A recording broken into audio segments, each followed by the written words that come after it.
আপনি কি জানেন ভুল পানি খাওয়ার অভ্যাসেই কিডনি ধীরে ধীরে নষ্ট হয়ে যায়? আজ জানব কিডনি রোগ থেকে বাঁচতে কোন 3টি পানি নিয়মিত পান করা জরুরি। কিডনি কেন গুরুত্বপূর্ণ? কিডনি আমাদের শরীরের বর্জ্য পরিষ্কার করে, রক্ত বিশুদ্ধ রাখে, ব্লাড প্রেশার নিয়ন্ত্রণে সাহায্য করে। কিডনি নষ্ট হলে ডায়ালিসিস ছাড়া উপায় থাকে না।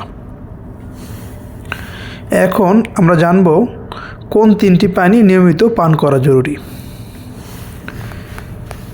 সাধারণ বিশুদ্ধ পানি, এটাই কিডনির সবচেয়ে বড় বন্ধু। উপকারিতা: কিডনি পরিষ্কার রাখে, টক্সিন বের করে, স্টোন হওয়ার ঝুঁকি কমায়। কিভাবে খাবেন? দিনে 8 থেকে 10 গ্লাস পানি পান করবেন, একসাথে না, অল্প অল্প করে। একদম কম পানি কিডনির ক্ষতি করে। 2 নম্বর, লেবু পানি। লেবুতে আছে সাইট্রিক অ্যাসিড। উপকারিতা: কিডনি স্টোন প্রতিরোধে সাহায্য করে, প্রস্রাব পরিষ্কার রাখে, টক্সিন বের করে। খাওয়ার নিয়ম: সকালে 1 গ্লাস,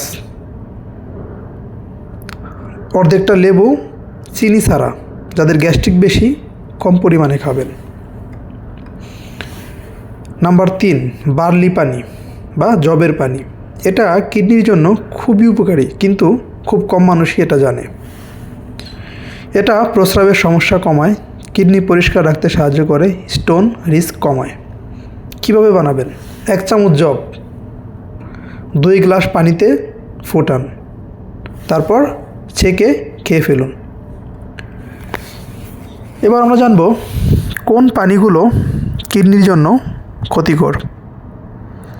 প্রথমে আসে সফট ড্রিঙ্ক, অতিরিক্ত চা কফি, খুব বেশি এনার্জি ড্রিঙ্ক।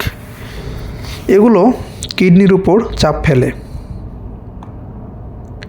এবার বলবো কারা বিশেষভাবে সাবধান হবেন। ডায়াবেটিস রোগী, বিপি রোগী, যাদের পরিবারে কিডনি রোগ আছে, নিয়মিত পানি খাওয়া প্লাস চেক আপ জরুরি। এবার বলবো কিডনি ভালো রাখতে দৈনিক রুটিন। সকালে পানি খান, লবণ কম খান, প্রস্রাব চেপে না রাখেন এবং নিয়মিত হাঁটাচলা করেন। আপনি দিনে কয় গ্লাস পানি খান? কমেন্টে লিখুন। ভিডিওটি উপকারী হলে লাইক দিন, আর কিডনি ও স্বাস্থ্য টিপস পেতে সাবস্ক্রাইব করুন।